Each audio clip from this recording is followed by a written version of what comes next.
Buenos días, ¿qué tal? Buenas tardes, buenas noches. Siempre depende de la hora que nos escuchen, que nos vean, para quienes van por YouTube, también en Spotify. Hoy estamos con Pablo, como las últimas semanas, pero también se suma nuestra amiga, compañera, Judith Jacobkis. Hola, Jud, ¿cómo estás? Te Hola. extrañábamos. Sí, hace tiempo.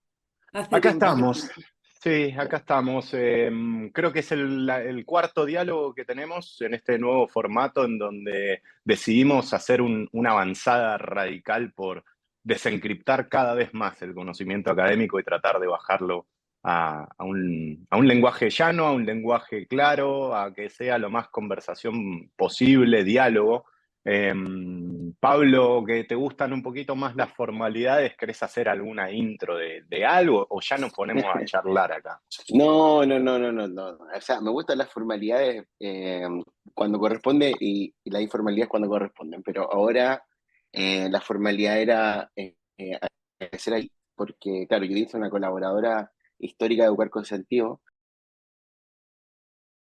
después de la ESO, ¿no? La educación obligatoria, que ha editado recientemente la Fundación Bofil y que también está en marcha una versión en octaedro, por lo que entendemos. Así que, sin más, Judith, nos gustaría que nos contara un poco, bueno, cómo estás y luego dónde surge este libro, ¿no? ¿Cuál es el aporte de este libro y demás? Y ahí vamos dialogando poco a poco. Súper, muchas gracias. Gracias, queridos, por invitarme otra vez. Os cuento, a ver, este libro al que le tengo muchísimo cariño, porque es un libro que he escrito con mi grandísima amiga y maestra Aina Tarabini, surge de un proyecto que estuvimos haciendo durante 4 años, un proyecto de investigación en el que estudiábamos justamente este momento de transición entre la educación secundaria obligatoria y la secundaria postobligatoria, que es como se estructura en España y en muchos otros países. Esta transición que se da más o menos sobre los 16 años es como la primera vez en la que los jóvenes y las jóvenes eligen más o menos qué es lo que quieren estudiar, si quieren seguir una vía más académica en el bachillerato o si quieren seguir una vía más profesionalizadora en alguna de las familias de formación profesional que existen en el sistema educativo. Y este es un punto que la literatura ha identificado como clave en la reproducción de las desigualdades educativas y sociales. Es decir, lejos de darse como una elección individual, que cada uno elige en función de lo que le gusta o de lo que sabe o de lo que se le da bien, luego si queréis hablamos de esto, esta es una decisión o una elección o una no elección muchas veces que está profundamente marcada por desigualdades socioeconómicas, desigualdades de género, de origen étnico, de ubicación territorial, de formas como se define o se dibuja el sistema educativo en este punto concreto en este nivel concreto, ¿no? De paso de Claro, la secundaria obligatoria a la posobligatoria. como que Entonces, hay perdón, Jude, como que hay un discurso que achaca a fin de cuentas al individuo, a la persona, ¿no? La responsabilidad de, bueno, abandonaste, es de uno y no es sí. algo social y un poco el enfoque del libro va por ahí. Claro, exactamente, exactamente. Son los discursos como de la meritocracia, ¿no? Y de la individualidad en todo, y sobre todo en la educación y sobre todo en lo que se considera como una decisión, que muchas veces no es tal, ¿no? Ah, tú decidiste que ibas a hacer esto por tal cosa y luego esto repercute un montón, pues en lo que comentabas, ¿no? En el abandono escolar prematuro, en los cambios erráticos, digamos, de itinerario educativo, en la insatisfacción escolar al final, ¿no? Entonces, tú me preguntabas, Pablo, al principio, cuál era quizá el aporte de este libro. En este libro lo que hemos hecho es de todo el trabajo de investigación que hicimos, que cubrió muchas, digamos, estrategias metodológicas y muchos enfoques diferentes, en este libro lo que hacemos es intentar reconstruir estas transiciones educativas, teniendo en cuenta distintos ejes de análisis, pero siempre, siempre, siempre desde el punto de vista de las y los jóvenes. Entonces, lo que Mm. hacemos es analizar 68 entrevistas que hicimos a jóvenes en el primer año de la educación postobligatoria, o sea que recién entraban o en bachillerato o en formación profesional, en Barcelona y en Madrid,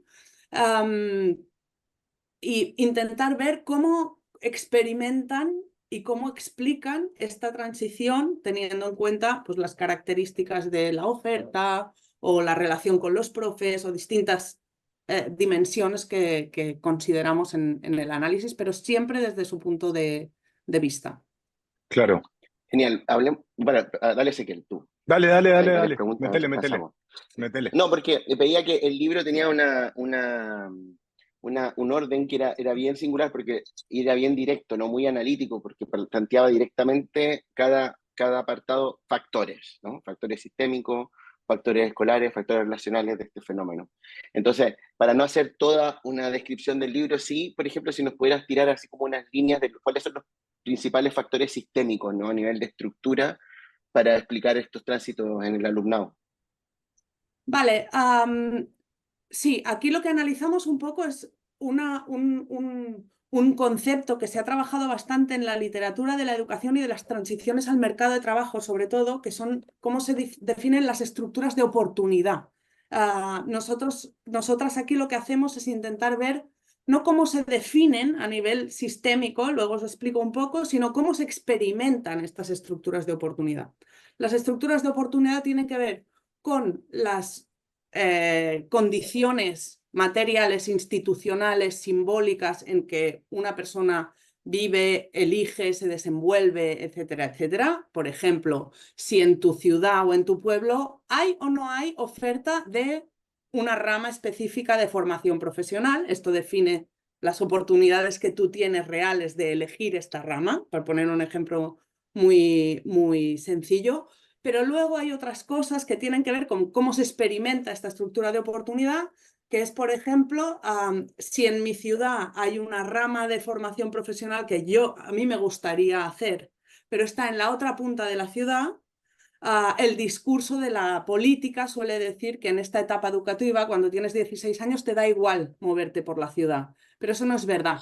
Lo que nosotras hemos analizado es que el componente simbólico de la geografía de las ciudades es un elemento súper relevante a la hora de elegir qué es lo que quieres estudiar. Y que una joven que viene de un barrio muy popular difícilmente va a ir al centro de la ciudad, al ensanche, a un sitio ultra burgués a estudiar. Por mucho que sea un instituto público, que tenga una ayuda, da igual. Simbólicamente es muy difícil que esta persona tenga en cuenta de la misma manera una opción en un punto de la ciudad que le resulta muy poco familiar, que no conoce a nadie que ha estudiado allí, que no se siente familiarizada con el entorno en comparación con un centro donde quizá estudia una opción que en un principio no le resonaba tanto, pero donde van sus amigas de la educación secundaria obligatoria o donde conoce una prima que ha estudiado allí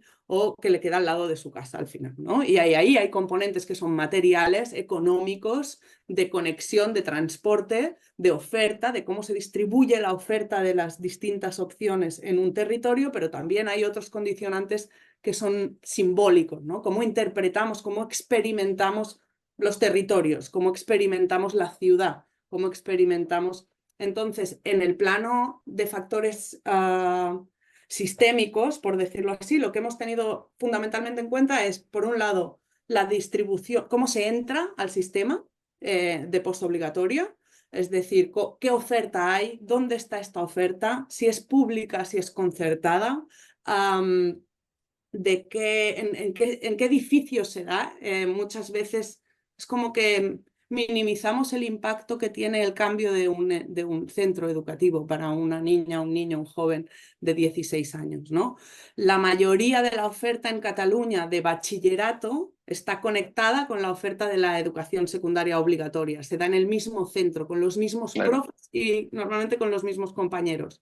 En cambio, cuando quieres estudiar formación profesional, normalmente, no siempre, no en todos los centros, pero normalmente tienes que cambiar de centro. Tienes que hacer un trámite aparte. Burocráticamente es mucho más sencillo continuar bachillerato, y se llama continuar bachillerato, Claro. que irte a una formación profesional. Y esto son factores del sistema, de cómo está dibujada la institucionalidad de esta transición, impacta muy fuertemente en las decisiones o las no decisiones que toman los jóvenes y las jóvenes. Qué lindo, Me amiga, encanta el muy escucharte. fuertemente. Me encanta el muy fuertemente. Escucharte hablando del libro porque nos acordamos, yo me vi las presentaciones de Aina, me acuerdo de haber estado conversando con vos y que te perdiste algunas por una enfermedad justo, y me encanta poder escuchar de tu voz y de tu experiencia cómo fue, primero, la pregunta que te hace Pablo de estructura, de orden, de hallazgo de conocimiento sistémico, empezar a ver cómo quizás las preguntas que se me venían ocurriendo quizás son más de variables simples, y la complejidad que tiene todo conocimiento que ustedes llegaron a plasmar en el libro.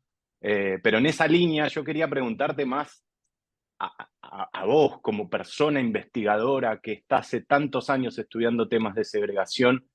eh, ¿qué, Cuando decís, bueno, tuvimos entrevistas con 68 jóvenes, bueno, mi pregunta va enfocada a cuál de esas historias dijiste, uh, esto merece la pena, este libro, porque pudimos, junto con todo el laburo teórico que venimos haciendo, podemos, a partir de esta historia vital, a partir de esta vivencia de esta persona, poder comprender de manera un poco más acabada y situada esto que está sucediendo a nivel nacional, local, es el estudio que hacen, pero así como que te haya marcado, ¿no? Entonces, pedirte así como alguna o algunas historias o hitos o hallazgos que a vos como persona dedicada al estudio de las desigualdades hace tiempo, educativas, te haya marcado, como que te hayas dicho, esto, qué piola para contarlo, ¿no? Vale, hay muchas cosas y creo que es importante el paréntesis, el trabajo de campo de este estudio, o sea, las 68 entrevistas con jóvenes no las hicimos todas entre Aina y yo. Hubo un montón de otras investigadoras e Seguro, seguro, seguro. investigadores. Entonces, hay muchas entrevistas que nos han marcado a todas porque las hemos comentado entre todas. Sí que es verdad que yo te diría que lo más difícil y lo más bonito en realidad de hacer este libro, y esto lo hemos hablado con Aina un montón, ha sido tener que sacar citas. Es un libro que está plagadísimo de citas y es algo que queríamos reivindicar, la cita como ilustración, como evidencia y como reconocimiento del Claro, conocimiento que tienen las jóvenes sobre sus propias trayectorias vitales, ¿no? Y con Aina decíamos, no puede ser, esta no la vamos a poder sacar. Esta sí, fue una locura la selección de las citas. Lloramos mucho leyendo las citas, son de una crudeza, muchas de ellas, que realmente da cuenta de justamente de esta desigualdad con la que se vive el sistema educativo por parte de las jóvenes y de los jóvenes respecto a sobre todo en relación con la educación secundaria obligatoria. Que una joven o un joven no disfrute a los 15 años de su vida en general, en cualquier tema, es muy doloroso, ¿no? En contextos donde parece que está todo bien, que es todo fácil y estas personas pasan muchas horas al día en sitios que no les gustan. claro. Entonces hay una cuestión que yo creo que atraviesa bastantes de las entrevistas, que es de algún modo la sorpresa y muchas veces casi el agradecimiento porque se les pregunte qué opinan de su experiencia escolar, ¿no? Cuando nosotras nos sentamos delante de una joven de 16 años y le preguntamos, ¿y tú qué piensas de esto? ¿Y a ti qué te pareció esto? La sorpresa de decir, bueno, nunca me habían preguntado mi opinión Mm, sobre esto, ¿no? Y esto es bastante transversal. Hay algunas historias que te marcan en positivo y en negativo. Hay historias bastante crudas de las experiencias educativas en la etapa secundaria obligatoria. Y hay que decir que la mayoría de los chicos y las chicas que nosotras entrevistamos estaban en la escuela a mitad de curso de primero de posobligatoria, con lo cual son trayectorias que no son de fracaso rotundo del sistema educativo, porque están en el sistema educativo.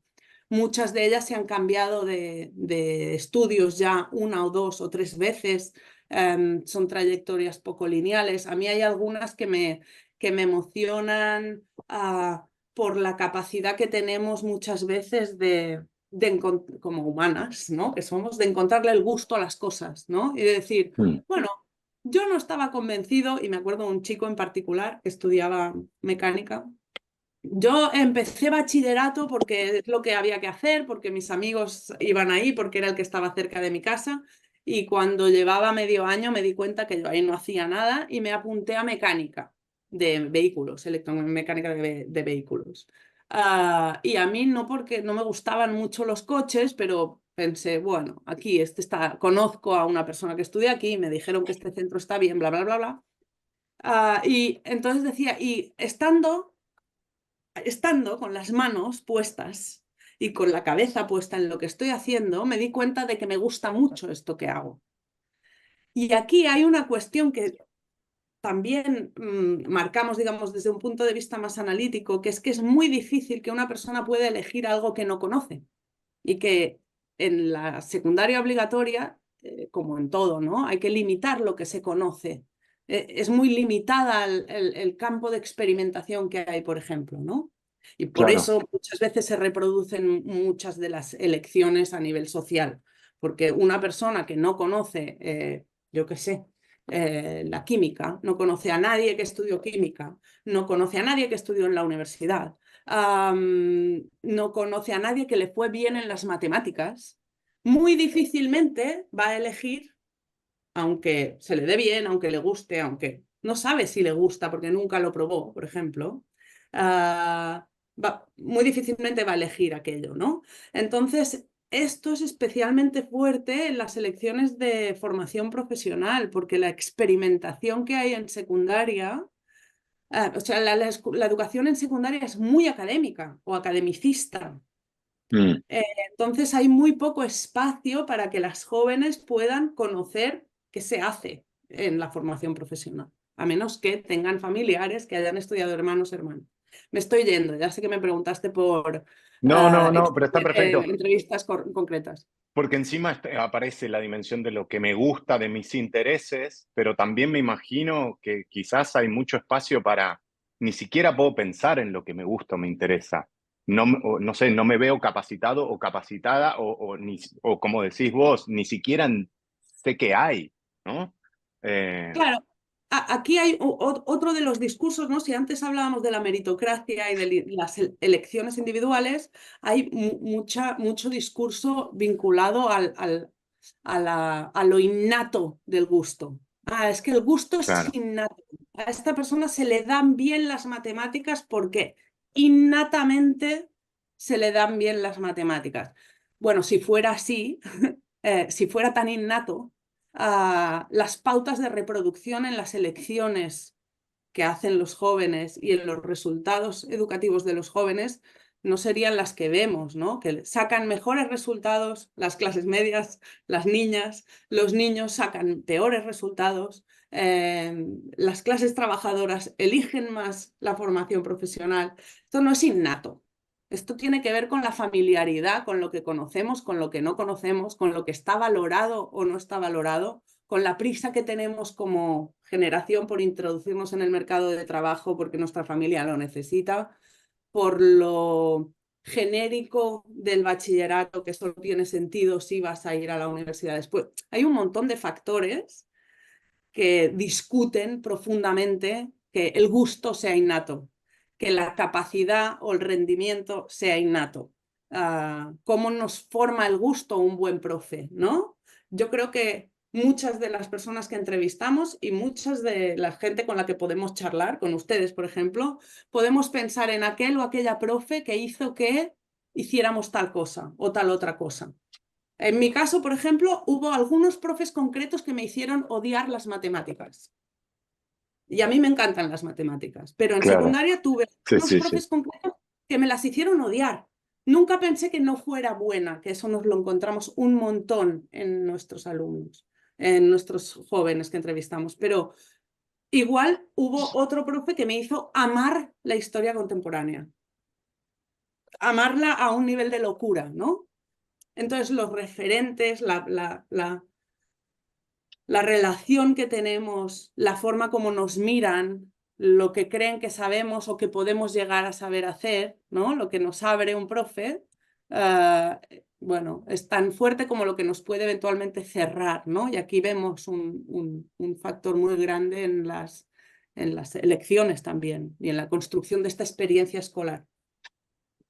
Sí, mira, justo como que ya abordaste transversalmente los temas del libro y yo te quería más que nada hacer una puntual, o sea, como puntualizar un poco tu opinión en relación al propio índice que habéis propuesto, más que nada para que quienes vean el podcast, quienes lo escuchen, entiendan más o menos que lo interesante de este marco analítico, ¿no? Porque primero hablábamos de factores sistémicos, luego Aina y Judith plantean factores escolares y recién hacías un poco de mención a esto, pero hay un aspecto que tiene que ver con la relación entre conocimiento escolar y las desigualdades sociales, donde además vosotros habéis trabajado por mucho tiempo, ¿no? Que más allá de este proyecto.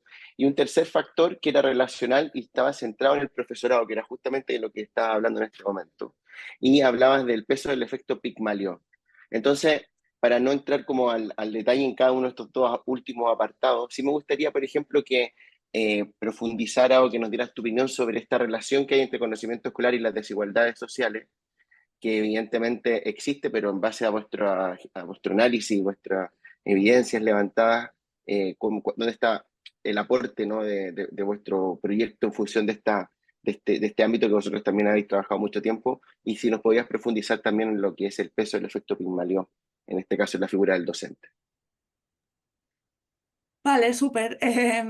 Sobre el conocimiento escolar y las desigualdades, como decías, está como muy estudiado, lo hemos estudiado en ello en el pasado y esto es un temazo, digamos, de la sociología de la educación y está muy estudiado como el tipo de conocimiento que se trabaja en la escuela es más cercano o más lejano a otros conocimientos, digamos, que tienen los alumnos y las alumnas por su contexto familiar, por su contexto barrial, por lo que sea, ¿no? ¿Qué aporta el libro a esta cuestión? Yo creo que es lo que en general aporta, es decir, todas las temáticas que se tratan aquí, todos los ejes que tú marcabas, ¿no? Factores sistémicos, escolares y relacionales han sido estudiadísimos. No son ninguna novedad. Quizá ponerlos juntos e intentar articularlos sí, pero ahí no está la novedad, sino la novedad está hacerlo desde la mirada de Mm. las y los jóvenes. En general, en lo que nosotras vemos en cuanto al conocimiento escolar y las desigualdades, es esta cuestión de que para un determinado grupo de alumnas y alumnos, que suelen ser de clase media, no hay un cuestionamiento sobre, o si lo hay, es profundamente crítico, ¿no? Y reflexivo sobre las trayectorias que van a tener. Una persona de clase media que tiene un buen rendimiento y si no lo tiene también, es mucho más difícil que se plantee estudiar una formación profesional que una persona en su misma condición académica, por decirlo así, de clase trabajadora. Por lo que os decía, por los referentes, por el conocimiento de lo que tenemos sobre lo que va a pasar, digamos, ¿no? Va a pasar que yo conozco a 25 personas que han estudiado bachillerato y a 34 que luego han ido a la universidad y en las cenas de mi familia se habla no sé, del juicio que tuvo mi padre el otro día porque es abogado y del el paciente al que atendió mi madre porque es médico, ¿no? Este conocimiento es el conocimiento que mayoritariamente se trata y se valora en el sistema educativo. En general, en un instituto se va a tener más en cuenta a la familia o a la alumna que llega explicando que ese fin de semana ha ido al Museo de la Ciencia con sus padres, que a la alumna que dice que ha ido a jugar a vóley a la Barceloneta. Claro. En general, lo que se va a celebrar más por parte de la escuela, ya esto es muy de primaria, ¿no? Lo que cuando te preguntan qué hiciste el fin de semana, pero esto se mantiene a lo largo del sistema educativo. Se celebra, se reconoce más y se trabaja más sobre un tipo de conocimiento que sobre otro tipo de conocimiento. Entonces, esta alienación, por decirlo así, que tienen las jóvenes, por ejemplo, de clase trabajadora o de sectores muy humildes en riesgo de exclusión, jóvenes solos, migrantes, esta ausencia de reconocimiento de lo que ya saben y muchas veces digamos, una dificultad muy grande para postergar las decisiones. Una persona de clase media puede decir, bueno, yo no voy a decidir todavía, que es lo que hacen la mayoría. Es decir, elegir bachillerato normalmente es no elegir nada. Me voy a esperar porque así gano 2 años para ver qué quiero hacer después. Estos 2 años que ganan las personas que ganan en un sentido, lo pierden en otro, pero que ganan a nivel de elegir qué quieren hacer en un futuro a un nivel específico, muchas otras personas no se lo pueden permitir. Tienen que elegir algo para dentro de 2 años poder estar ya con una cualificación que les permita entrar en unas mejores condiciones en el mercado de trabajo, ¿no?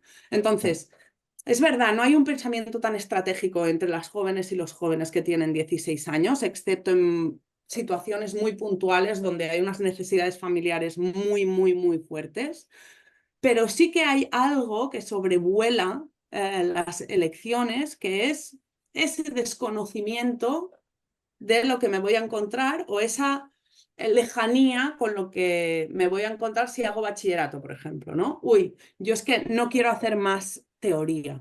Esto sí que es un discurso muy recurrente, como si en formación profesional no hubiera teoría, ¿no? Esta división entre conocimiento práctico y conocimiento teórico está tan Claro. calada en los itinerarios y en las personas, ¿no? Entonces, de esta manera, cuando se concibe desde la educación secundaria obligatoria de una forma tan dicotómica el conocimiento teórico del conocimiento práctico, por ejemplo, esto encasilla a las personas de determinada manera, ¿no? Explícita o implícitamente.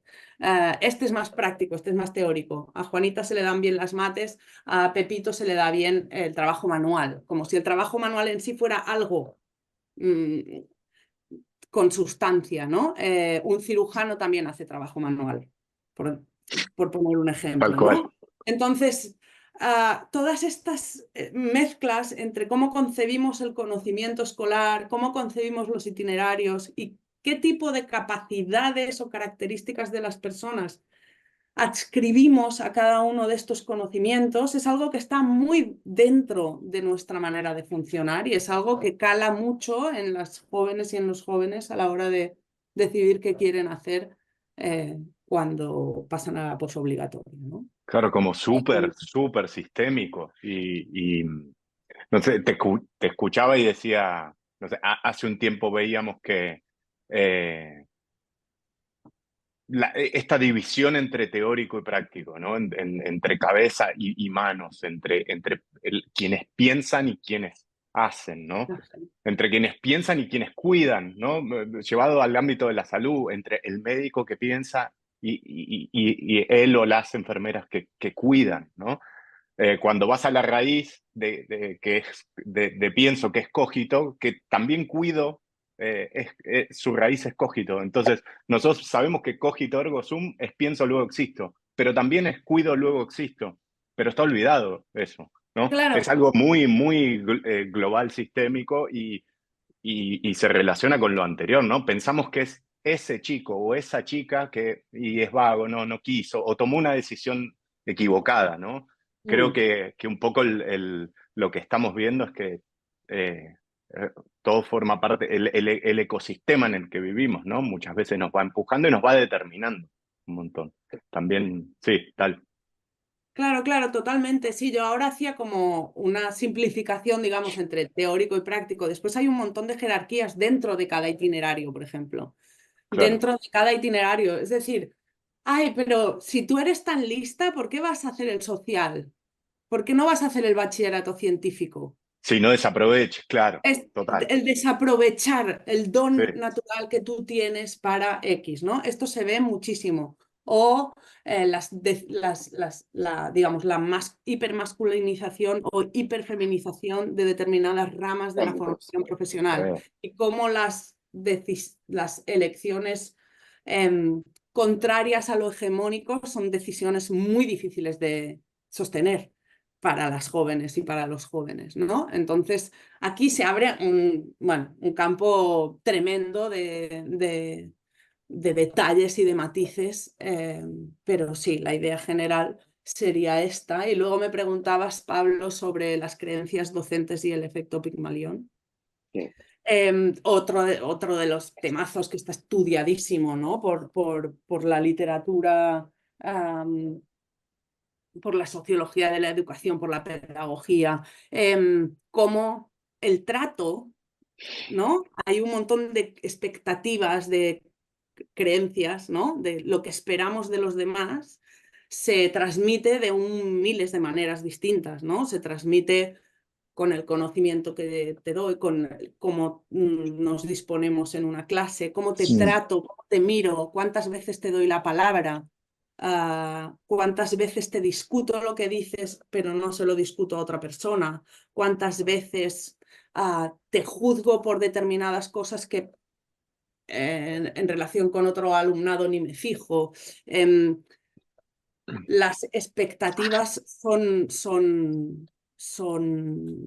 se distribuyen muy desigualmente entre el alumnado, ¿no? O sea, el profesorado juzgamos de forma muy distinta a unos alumnos y a otras alumnas por su género, por su vestimenta, por su actitud en clase, por sus amistades, por su familia, por un montón de cosas, ¿no?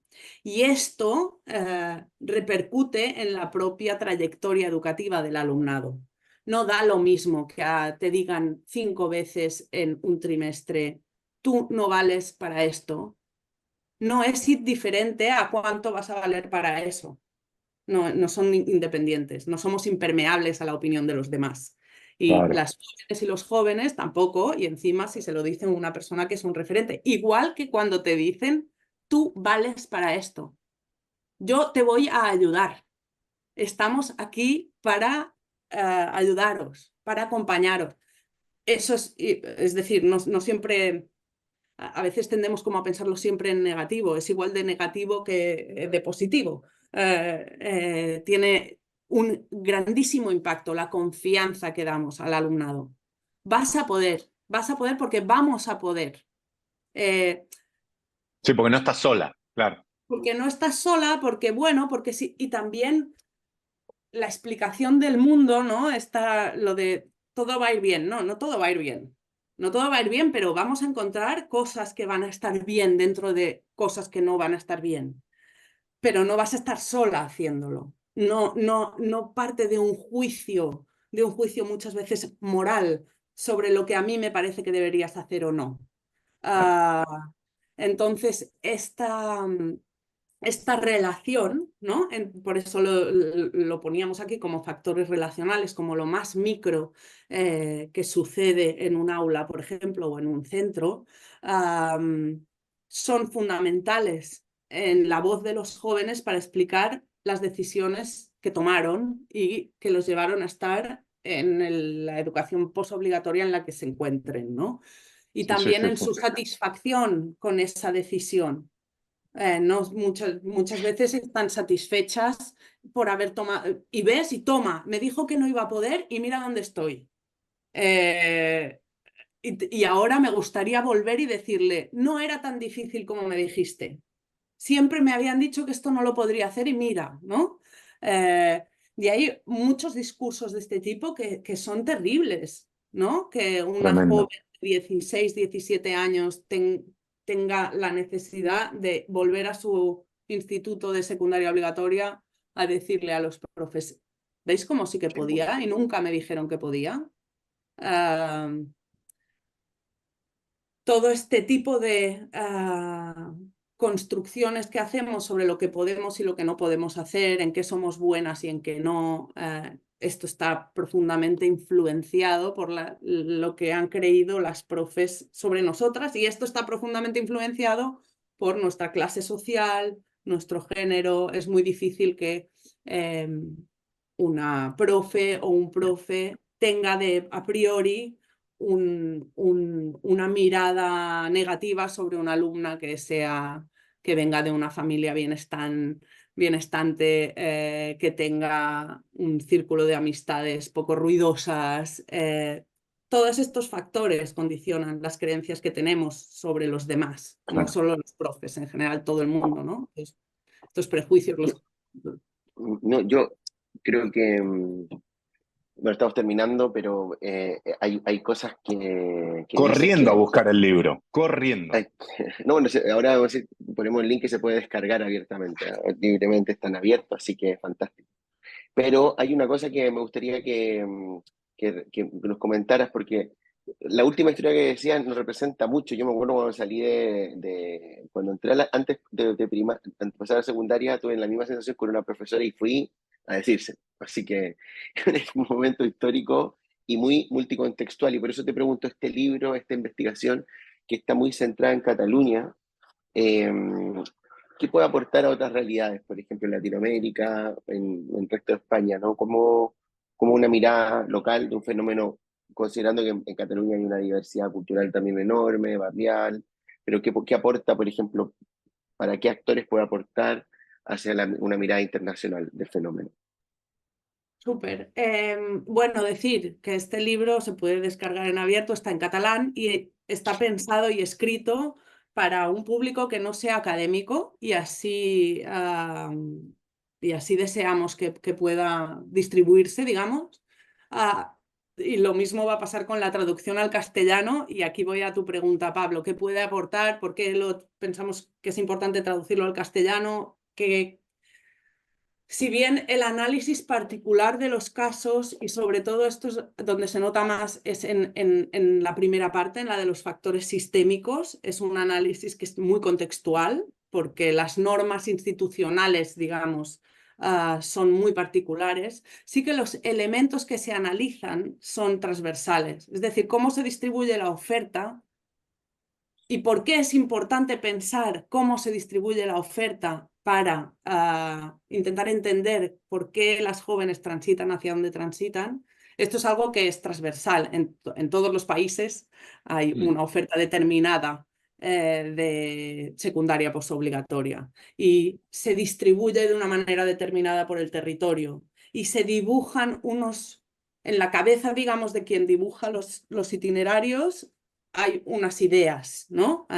Cuando, por ejemplo, aquí esto lo cambiaron en los últimos 2 cursos, pero cuando nosotras escribimos el libro, y así está reflejado, se guardaban un montón de plazas de formación profesional superior para estudiantes de bachillerato y no para estudiantes de formación profesional de grado medio. Ahí había una idea sobre cómo se elige y sobre cómo se debe elegir y quién está más preparado o preparada para acceder a la formación profesional superior y quién no, y por qué. Hay un montón de ideas ahí, de explicaciones y de teorías, y esto es importante tenerlo en cuenta cuando analizamos cómo se transita y por qué se transita de la manera como se transita, y cómo podemos intentar hacer que estas transiciones sean más,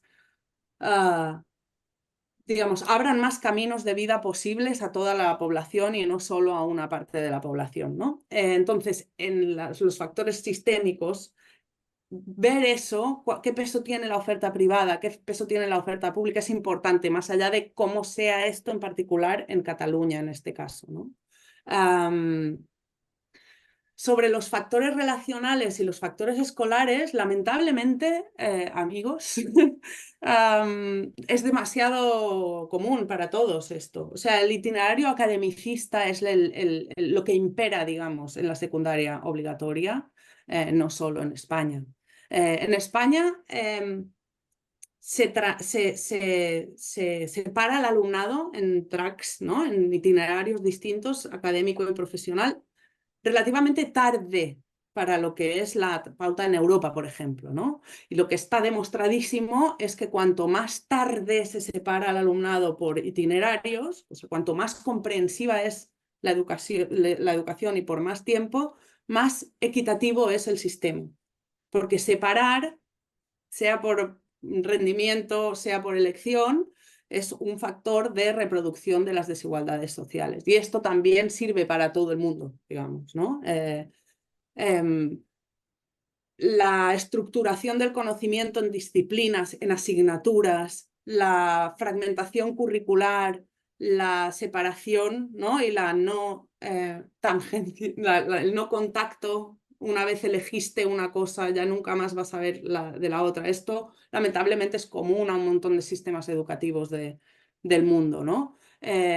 Y luego la necesidad de escuchar qué opinan de sus trayectorias las personas que las están haciendo, ¿no? Esta voz del alumnado es interesante y es importante tenerla en cuenta en este contexto en particular y en todos los contextos en general, ¿no?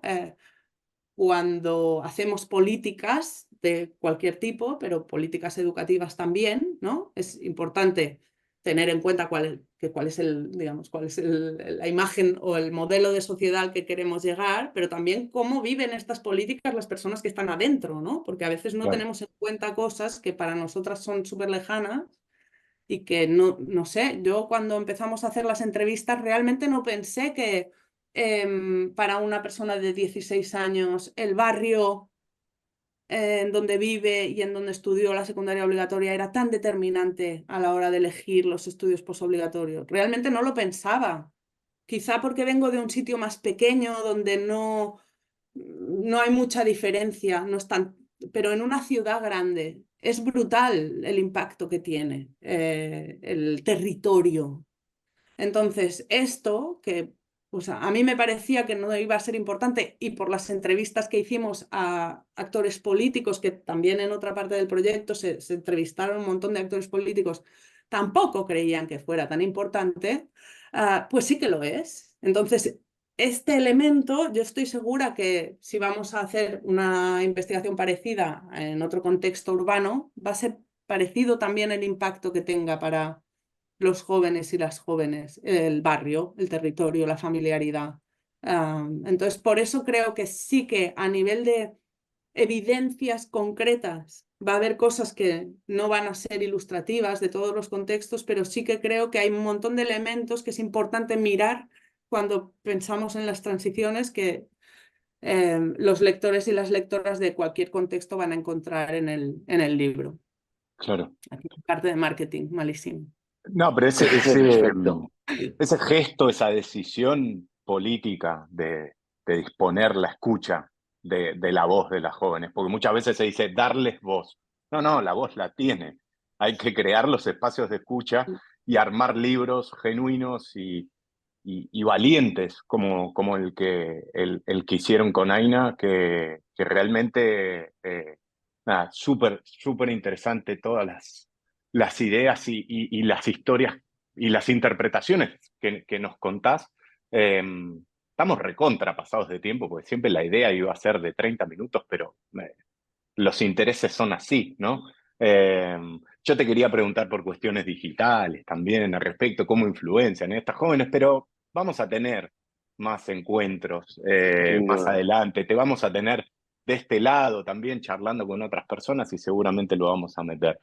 Para no faltar al propósito y al objetivo que nos trazamos este año de no disponer a nuestras y a nuestros oyentes más de 45 una hora como hacíamos antes, vamos a ir cortando, ¿les parece? La verdad es que es súper interesante. Vamos a tratar de poner junto con los enlaces para descargarse el libro. Por ahora está solamente en catalán, pero se viene la traducción al castellano dentro de poco, Estamos ¿verdad? en ello. Estamos un poco Listo. atrasadas, pero estamos en ello. Perfecto. Súper. Bueno, yo aprovecho, les saludo, mucho, un placer, mis dos directores de tesis acá, conversando con ustedes. Podríamos estar Sí, todo el día, creo. Creo que sí, sí, salió sin súper duda. linda, que se va a disfrutar mucho la charla y esperamos que se arrimen al libro, ¿no? Así que abrazote para los dos. Un abrazo y seguimos con Educar con Sentido la próxima semana. Gracias, Judith. Gracias a vosotros.